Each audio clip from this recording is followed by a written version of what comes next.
I'm Countess Rose, and I'm here with my co-host Fire Scales. Hello. And we are Two Mares Review. We review anything from fanfiction to character design, and tonight we will be reviewing Silent Ponyville, written by Sam Rose and narrated by Goody Serenade. Insert scream here. Fire Scales, would you like to give us a quick synopsis of the story? Basically what happens, Pinkie Pie has terrible nightmares of her seeing herself doing ghastly things attacking her into the dead of night. She goes to Twilight Sparkle to say, basically, please, Doctor Twilight Sparkle, help me. Twilight says, there's a spell for that. She goes into her books, finds a spell, and basically... There's always a spell for that. There's always a spell for everything. It's like an app. And so, upon Twilight casting her spell, Pinkie Pie goes through this land of horrors as she tries to figure out why she's having these nightmares. Let's just say a lot of shenanigans happens, lots of drama, and sad stories. Poor Pinkie Pie. Poor Pinkie Pie. A lot of grimdark writers love to just torture this pony. I know. Could they pick somebody else for a change? It's always poor Pinkie Pie. Well, the ones I show you at least. Uh-huh. So, tonight we'll be going through the story, how it was written, and then we're also going to be commenting on the audio drama itself and the artwork used within it. Mm-hmm. Thoughts? I thought it was well written, decently paced. There were some parts where it was a little slow. And in the audio drama too, both. There were some parts where it was just kind of a little humdrum, but which I guess is a good thing, because in horror you want a good pace of relax and calm, and so that way you can take it away from the reader or watcher with high pace, high heartbeat, Satan running, chasing you kind of moments. So yeah. I guess it was needed. Yeah, the meandering parts I feel were very few and far between, but when they were there, they were needed because it was after a very intense section. Thought Pinkie Pie was decently well written. Not too bad. I mean, I can't exactly say it was exactly like Pinkie Pie because she cried most of the time. With good reason. Obviously very good reason, but still. For a pony that we are used to seeing very, very happy, it was refreshing to be able to see you able to believably write the character in pretty much the opposite mindset that she normally is in. It was weird. It was weird, but believable. Mm-hmm. Of course, we have to understand that this story was written well early on in the fandom. Let me double check the publishing date. Well, look at that, 2011. Yeah, this has been a while. It's not bad. I mean, yeah. Obviously, we got actual canon in terms of sisters for Pinkie Pie and whatnot. But and that's something I glazed over pretty quickly. In this story, we kind of glazed over the fact that in this story, Octavia is depicted as Pinkie Pie's sister, which I still hold on to the fan theory that Octavia is actually related to Applejack some way or somehow, which would in turn make her related to Pinkie Pie, but I digress. You'll get into your own fan theories. Oh, man. Fan theories are good.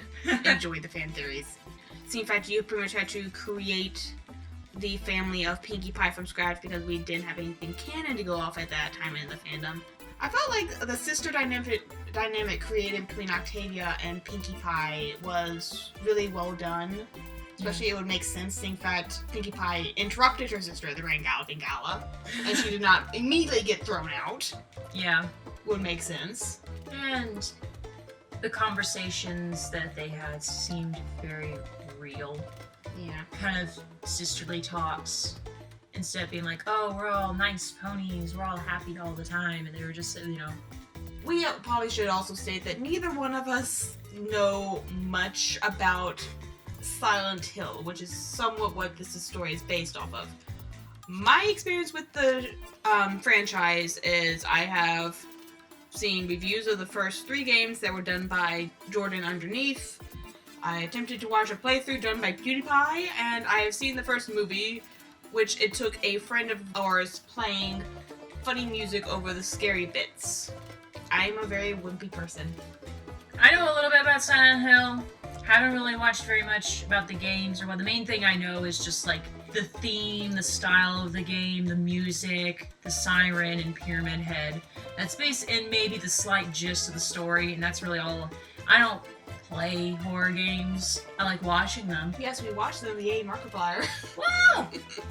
But I don't play them, so I don't know much about Silent Hill either. But I knew enough to where I could easily follow along, and which I mean, seeing how certain things played out, it wasn't completely based off of Silent Hill, so it kind of incorporated other things to where in popular culture it's made it a little easier to follow. Yeah. From my understanding, it seemed to be more digging into the aspect of Silent Hill being more of a psychological existence instead of being a physical place, kind of like from my understanding of what the second game is. Like, Silent Hill is different for every person, or pony in this case, and it is a manifestation of your subconscious fears, desires, and traumas. Mm-hmm. Going back and actually putting a very horrific childhood trauma for our beloved Pink Party Pony is just an interesting thought process. And the fact that she blotted this entire section of her life out to the point where she almost basically forgot her younger sister so that she could mentally function. Well, it kind of gave a good character development because it explained why she was so happy.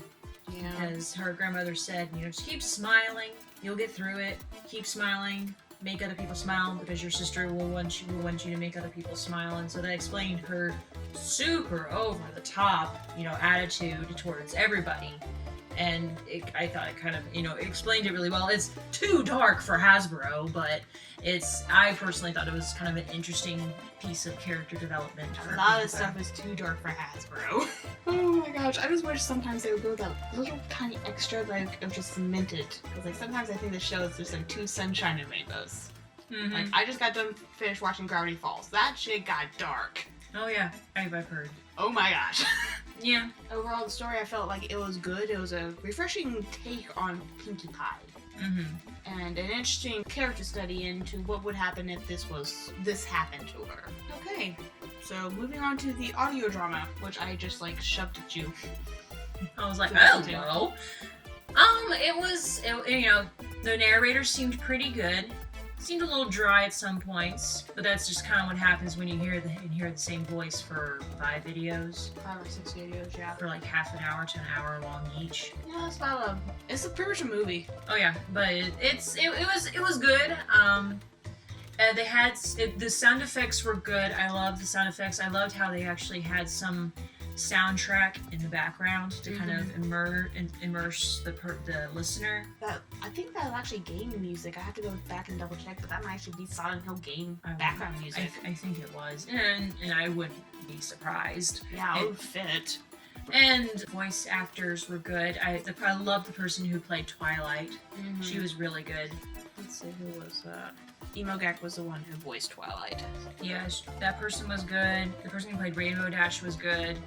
It's really hard with Pinkie Pie because then again we're hearing Pinkie Pie being sad all the time. Yeah. And so it was good, but it was just weird. Like, when we got to the crazed Pinkie Pie when she was laughing, actually it's kind of sounding, quote unquote, sounding like Pinkie Pie. It sounded like a pretty decent Pinkie Pie. Yeah, and just a note on that, like the slight audio glitch that was added to her voice to make it sound distorted was, I think, a wonderful touch to just like up the creep factor just like a smidge. Something's not right here. No, it's not. So I thought that was good. The sound effects, music. Oh gosh, the bone crunching noises. Yeah, those were good too. Ugh. You cringe so easily. I do. You're like made of steel. I told you, I'm a monster. I don't cringe. I don't cry. I don't have a heart. Are you Fire Skills or Raging Inferno? I can't tell anymore. I'm both. Anyway. I feel like it was just like well mixed. Well, I never had problems hearing the actors speak. I never had problems. The background music never overpowered. The sound effects were there when needed to be, and they were subtler when they needed to be. Overall, I just think it was just like well done Mr. Goody Serenade, you are do wonderful work. Will Oh. happily stick you in the top tier of fanfic readers. Oh, the art. Yes, the art, the fun part. You know, we're art people. We completely forgot about the art. Oh, how dare we? My favorite piece throughout the entire story, was the one in the 5th chapter where Pinkie Pie is squaring off against the manifestation of her sister's killer, which in her mind's eye manifests as the Slender Pony. And just this one piece, it just like screams like kind of Tim Burton-esque to me, mixed with like, do you remember that book called, I think it was like No David? Do you remember that book? Sounds familiar. Yeah, it looks very similar. Yeah, it's just like this art style Kind of like a grungy. mixed with like Tim Burton. I'm just like, yay. Yeah, I think this artist, is there like a credit in the... Oh, there probably is somewhere in this very long credit. Where's that? Okay. I think this artist's work seemed to be the best because it had the most atmosphere, the most emotion. All the others were kind of just flat puppets. Yeah, they were very flat, but like still. Mm-hmm. It wasn't bad. Like all the artwork was well done, and like just how they were edited together. Like the fact that there was the artwork throughout the entire thing was very sparse, and you stayed on one image very long, but you slowly panned in or you moved around the image very slowly. Just kind of accentuated the feeling of loneliness or just like darkness, and it was well edited. The thing was just so well done.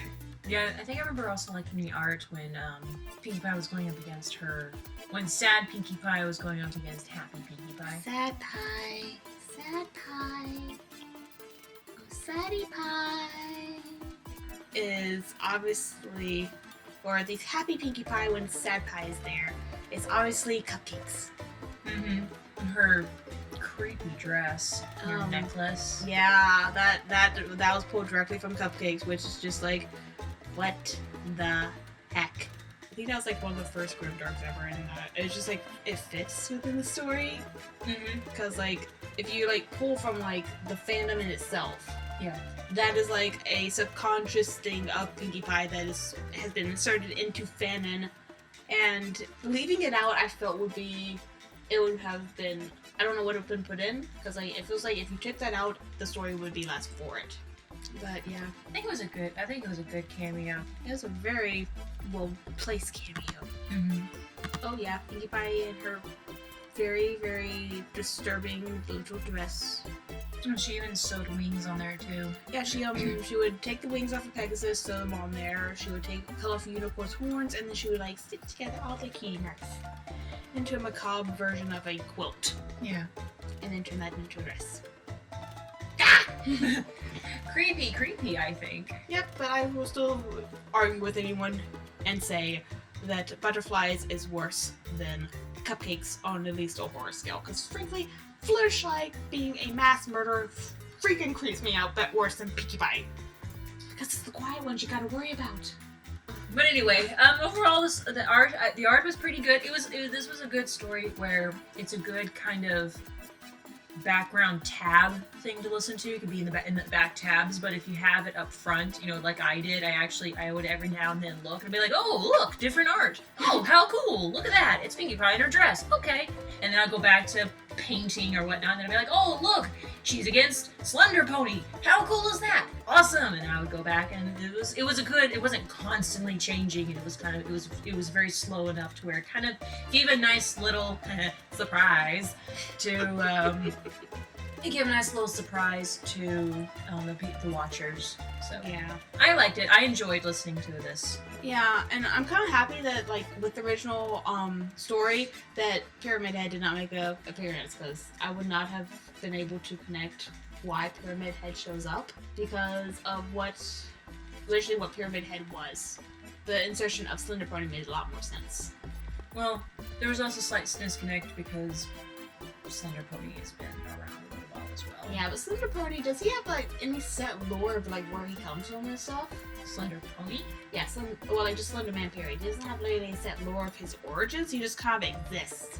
I believe in a recent game, a boy disappeared, and people, I believe that's him. Just he burned to death, maybe. I thought that was just the killer's backstory. No, this was in Slender Arrival, I think. Wait, It's a really hard Easter egg to find. That's one theory. I'm sure people have lots of different theories on what exactly Slender Man is. Yeah, it's like, but like, see, in fact, there's no set origin story for Slender Man. He's just an entity that exists and is nightmare fuel. Well, it was also just kind of the fact that I subconsciously know what Slender Man is supposed to do. He's normally he's seen in like forested, wooded areas, and he makes your technology go wonky. He's supposed to be really tall, have lots of spidery kind of tendrils everywhere, and he's supposed to track you down and kidnap you, do who knows what. And he always has proxies running around, and so it's like I already knew what Slender Man was and what he was supposed to do, and so seeing him here was kind of like, okay, is this... It had to stop and think for a second. I was like, is this the same kind of idea? Because I know when Slender Pony appeared as like a background surprise in the actual show. Like, I don't think there's some debate on that, because like some people say that was like just an edited image someone did, and like it wasn't actually in show. I don't know. It would be awesome if they actually did that. It would be very awesome, but I don't know. I've been trying to I tried to like pause on that point, but I either picked it, either kept on skipping over it, or I just doesn't exist. Anyway, but like, just if you think about like what the original story of Slenderman is, or if we like translated that to ponies, it kind of fits with the character of the cult at the end, with what he actually does. Because like, Slender Pony takes you into the woods, kills you, leaves you, and pretty much dismantles you. Because like, there's some things where like he like harvests people's organs and all that stuff. It's just like no, I don't remember Slender Man doing that though. I don't know. I remember, but then again, we don't know what he does with bodies. No, we don't. But like, seeing that the cult at the end, he takes Pinkie Pie and her little sister. He takes them into the woods, and then he pretty much kills Pinkie Pie's little sister. He carves her alive. Yeah. That's super morbid. Yeah, horrible way to go. And then on top of that, having your sister being forced to watch him do that, it's just like... And having your sister fed to you. Yeah, that's just like, oh. Which also makes kind of sense with bringing in cupcakes. Mm-hmm. Yeah, I made that connection there. Yeah, it's just like, it's very good because like, you make these wonderful connections to different fan fictions as well as other creepypastas, and like weave them together so they actually make sense within the canon of the other stories and within your own canon. Wonderful story. Do you have any plans to watch this sequel? You want to do a thing on the sequel? I don't know if you want to do a sequel thing. I like the story. You know a lot more stories and stuff than I do. So yeah, if there's one you says is good, and toss it my way, and I'll listen to it and read it. Well, if our fans have any suggestions... Wow! Who wants to throw a story literally at fire scales? Hit me in the face! Yeah, so if you have a suggestion for a story you want me and Fire Scales to review, send it our way, either by submitting a link in the comments section below, emailing it to us, or sending us a note on DA. I also take requests on Twitter. Send us some suggestions or you're going to get a lot of somber fanfics, that's all I'm going to say. Enough with you and your senpai. He's my husbando, get it right. In your eyes, I think it's tomato. Alright, guys. Okay, so we are two mares, and if you like us to review characters, fanfiction, anything you want, send us your way and we will review it. And if we feel like we can talk about it for 20-30 minutes, it'll be on the next episode. So, until next time, guys, I'm CountessRose. I'm Fire Scales. Bye-bye.